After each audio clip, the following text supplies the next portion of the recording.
Hi, I'm Andrew. And I'm Sam. And we're MV Board Gaming. And today we're going to be taking a look at Res Arcana by Tom Lehman, published by Sandcastle Games. Plays 2 to 4 players in about 30 to 60 minutes. So let's take a look at how it's played, and then we'll come back and give you our final thoughts. Okay, so as you can see, I have already set up a game of Res Arcana. Now, in this game, each player is going to be representing a mage. And what you're going to be doing is you're going to be using essences or magical essences and items in order to build artifacts, use their powers, and even control dragons. Now, at the beginning of the game, every player is going to get one of every single essence. They're also going to get 2 mages to choose between and a deck of 8 artifact cards. Now, you're going to have an opportunity to look at these cards prior to playing in order to figure out, maybe what a nice strategy would work, what mage would go best with the cards that you have. For instance, if I'm looking at this, I see a lot of blue and a lot of red, so maybe I want to go with the duelist who helps me generate a red fire essence. Or I think it's actually Elon, not fire. Or, maybe I want to go with the artificer because he makes cards cheaper. So you're going to have a chance to look through your cards. Once you do, you'll shuffle your deck, and then you'll offer your cards to your opponent, and they will get an opportunity to cut it, and then you will draw 3 artifacts into your hand. Now, once you have those, you'll choose which mage you want to represent you. I might go with the duelist, because I noticed I had a lot of red, and then you'll pass the other one. Also, something that's going to be important is that they have these really nice little player aids for each player that is going to show you what every single icon means, as well as the names of different essences and just kind of how to even read the powers that are going on your cards. Now, before you start going in counterclockwise orders, players are going to be choosing these magical items to be able to use during that round. So for instance, if I'm the first player, it'll go counterclockwise, so whoever's last will go first, and it'll make its way back to me, and I will get a choice last of these items. So obviously I just have this set up for me right now, so I won't take any away for other players, but let's say I got this one. Okay? Now, each round is going to be broken into essentially 3 different phases. You're going to have the collecting essence phase, you're going to be doing actions, and then you're going to check for victory.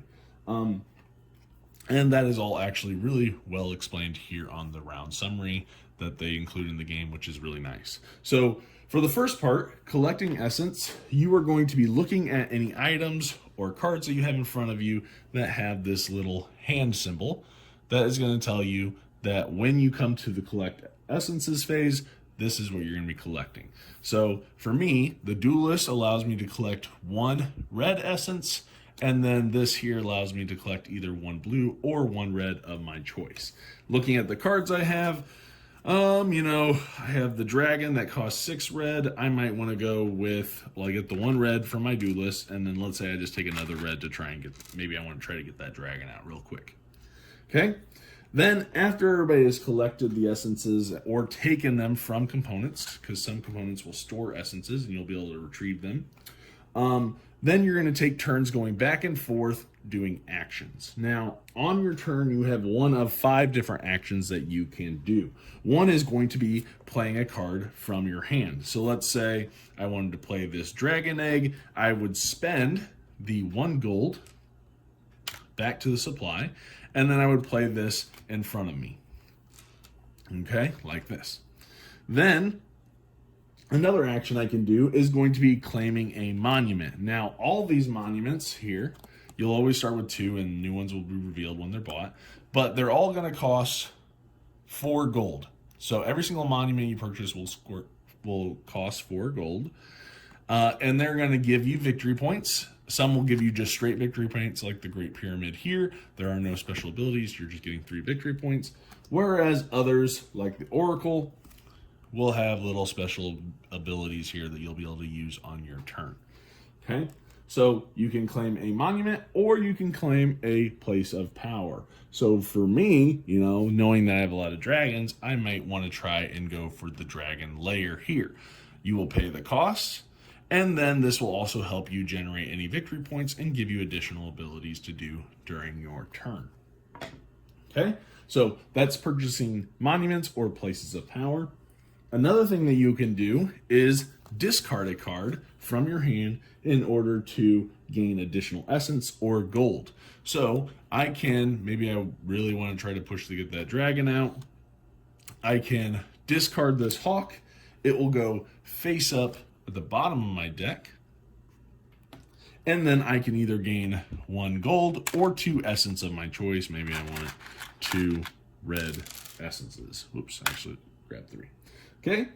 The next thing that you can do is use a power. So as you can see on these cards, they have little special abilities. For instance, I can use my mage's power of turning this card sideways and spending 1 death essence in order to place a gold on this card.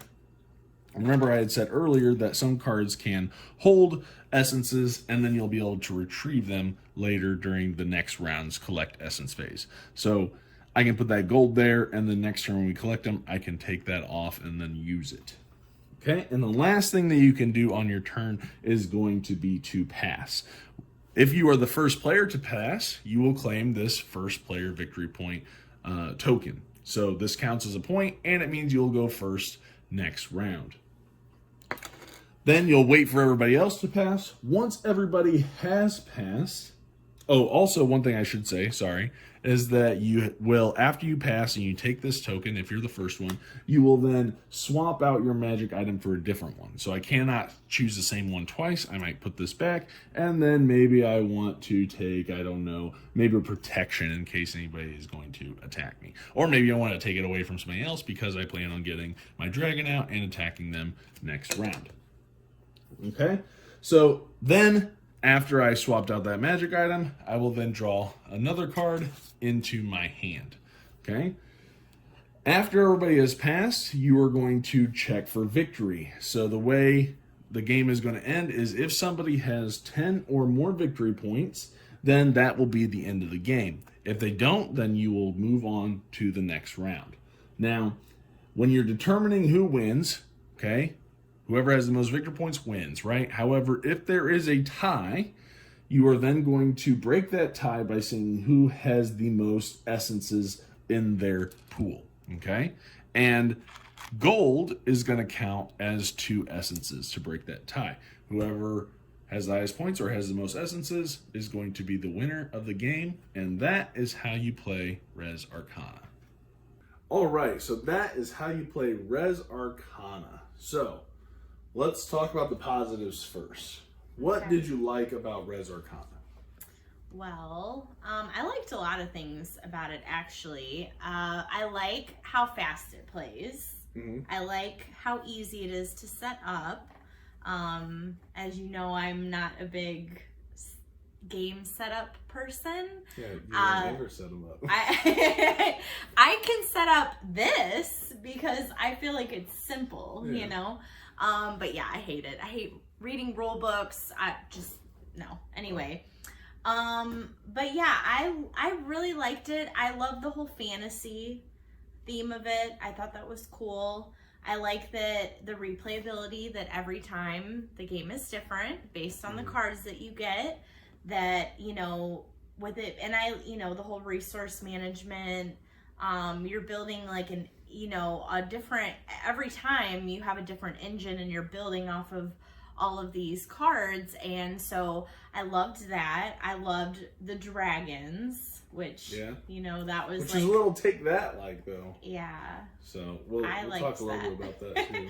So I liked the dragons, the different creatures. I thought it was kind of exciting, just to see what was out there, right. And what you would get. And you would start with a hand of cards, and then 3. So you start with 3, and you have a total of 8 in your deck. Yeah. So I mean, you have to work with what you have, and right. So I thought that was cool. But yeah, overall, those were all my positives. Okay. Yeah, for me, I'll echo. Fast setup, quick game. I mean, it's first to 10 points. which isn't, doesn't take too long to get there, especially if you run that engine real efficiently. I really like the replayability. Every time you get the 2 mages, you get the 8 different artifact cards, and you have to create an engine out of what you get. And every time you play, you're gonna have different mages. You're gonna have different artifact cards. You're gonna have different places of power out there. You're gonna have different monuments that are available, and that's even before you add in the expansion that then adds the demons and more mages and more, and then you have the scrolls, and which I know I didn't talk about in the how to teach or the overview video portion of the video, but I think my review for this goes hand in hand with that, and I'll talk a little bit about that later. The art, I really like the art on the cards. They're really nice. Oh, yeah. The rules are super simple to follow. All the iconography, with the player aids, it's super easy to follow what each card does just by the icons. I like the creatures. I like the dragons. It's such a great game. And I will say this too, I love the insert. I love that all the bits fit in that little pentagon shape that has a lid. You pull it right out, everything's ready to go. And so, yeah, I really enjoy just the chunkiness of the wooden bits. Those are nice. And I think for me, I really love that anxiety, because halfway through that intensity of the game, because you're always like, okay, they got 3 points, 4 points, and then they have a turn where they gain 4 points. You're like, oh man, or they get so close, you're like, do I pass early because I don't want them to get this extra point, or do I, try to drag it out? And then, if you have the dragon, it's like, oh, are they gonna, not even just having a dragon, you don't even have to use its ability to attack, but just having it, making your opponent have that anxiety or that intense feeling of, I might hurt you. I need to always have the life essence, because they might attack me and I need it. Or, if it's a fire dragon, I need to use the water one to ignore it, or whatever it is, just always kind of being prepared, because you don't know what's in that person's deck. You don't know what they're going for. And if they have multiple dragons or whatever it is, it's like, oh, I need the guard dog, whatever. But I really like that turn. I like that intensity that comes with every single turn. And, some people can really they can keep going and keep going. And they have these great turns while the other person's sitting there waiting, which might be a little negativity there, but I don't think it's a problem, because the turns are so fast. Right. And generally if everybody's passed beside one person, you're just kind of going. And there's not a lot in, you're not going to be going too much longer after everybody else passes. Yeah. So yeah, I really like the gameplay. I really think it's got a lot of, you have to strategize based on what you have. Yeah. And, and those cards too, you only have 3 in your hand, but you're like, oh, this one's expensive. Do I discard it to get extra essences or to get a gold? But then I got to get back through my deck in order to get it back. So there's those interesting decisions to make. Do I really want to hold on to this card, or can I get rid of it and just, wait until it comes back to it? Just so it just kind of depends. But so yeah, I really like that. I'll jump into negatives.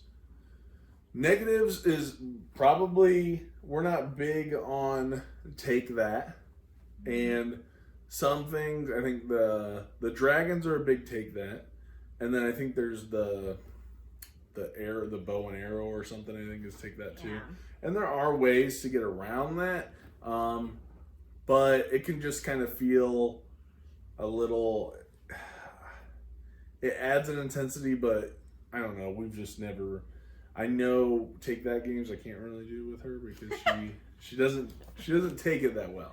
And so it's true, I don't like to be bullied. Right, she doesn't like to be bullied. But surprisingly though, when I played this, maybe it's because I had the dragons and I was the very attacking first game, you. the very first game you did win, because you had the dragons and you were just taking and them. I was just going at him the whole. And I guess it can be fun if you're the person that's not getting beat up. Right.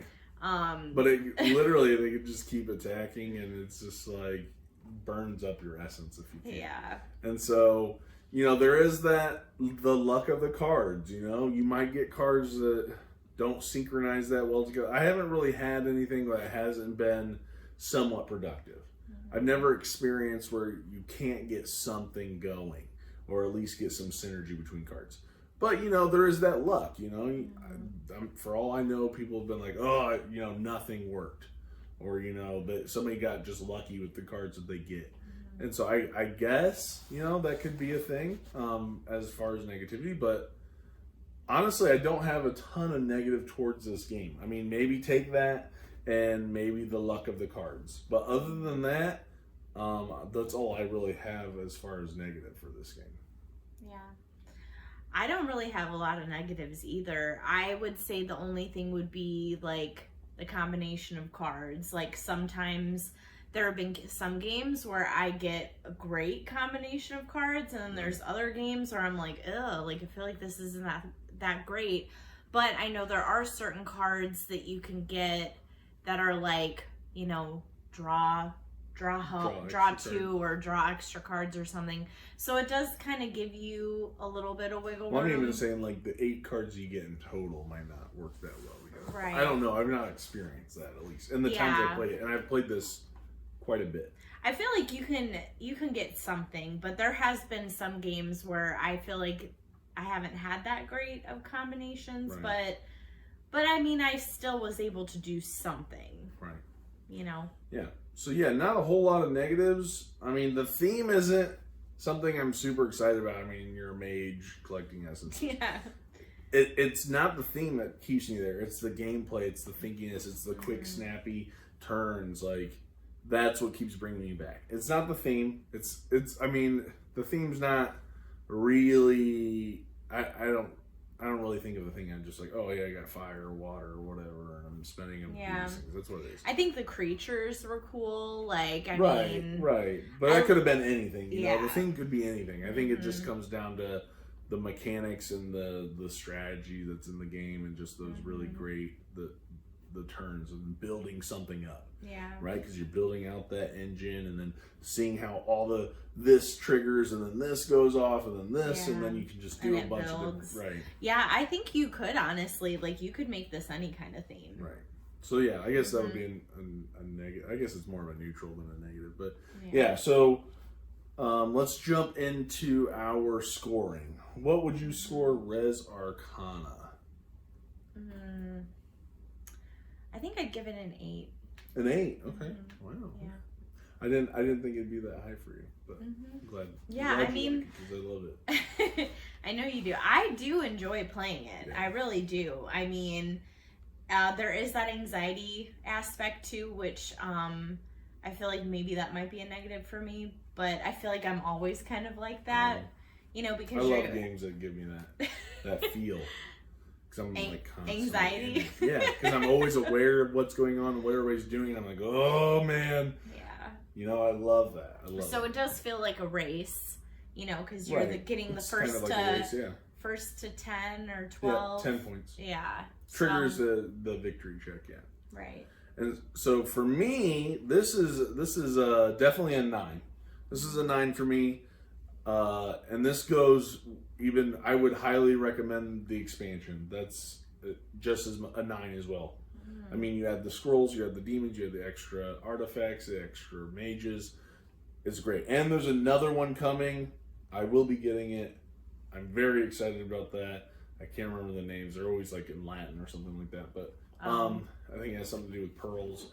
And I think it's going to add new pearl currency or whatever. But very, very much like this game. Love it. Super quick, super fun. Don't really care about the theme at all, but I just love the gameplay. Love it. Love it, love it, love it. So super excited about, this game. I hope they continue to bring out more content for it. And what's great is so far it's all fit in the main box. It's not a big box. I mean, there's so much game in such a small box. And I think it's not that expensive. I think it's a relatively cheap game. I'd have to relook it up, but this is just a really, really nice game. So I would highly recommend this. This gets a 9 from me. Keep up the great work, Tom Lehman, and Sandcastle Games. They're doing a great job. So that is our thoughts on Res Arcana. Go check it out. Also, check out our channel for some more videos. You know, hit like, comment, subscribe, hit that little bell icon so you get a notification every time we post a video, and let us know what you think about Res Arcana in the comments. So thanks for watching, and we will see you guys on the next one. See you later.